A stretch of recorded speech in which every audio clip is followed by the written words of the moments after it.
નાખશું મુખવાસ, પાનનો મુખવાસ બનાવી રહીશ. તો આ નાગરવેલના પાન લીધા છે 20 થી 25 નંગ જેટલા. હવે 1 સ્પૂનમાં આ મેન્થોલ નાખશું.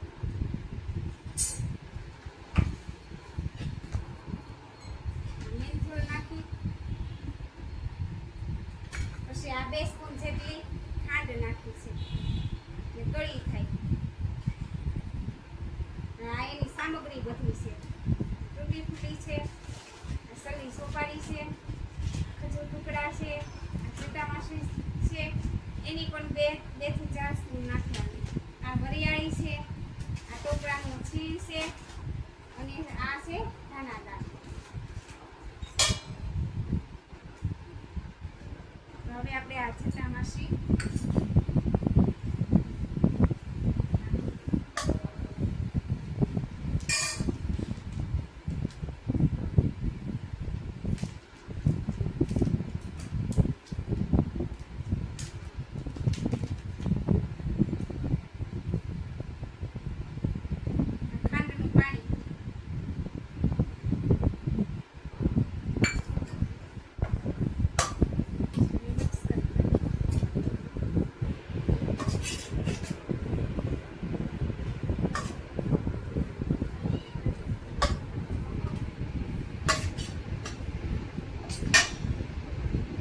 આને 5 મિનિટ રહેવા દેવું પડે, પછી આ બધું ભેળવી નાખવાનું.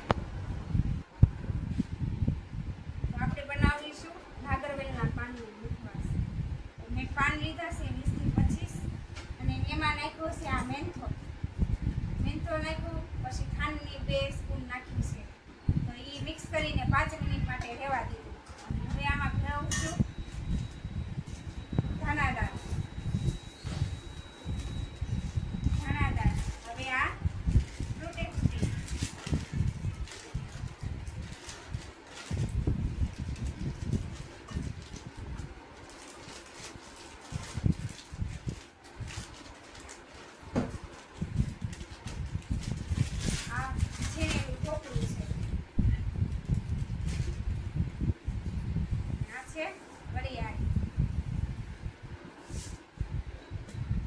ખજૂરના ટુકડા છે.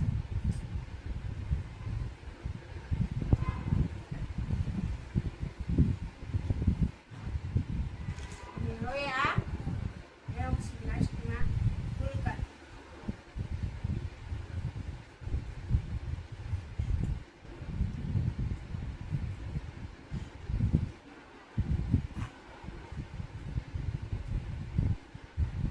સોપારી અને શેકેલી સોપારી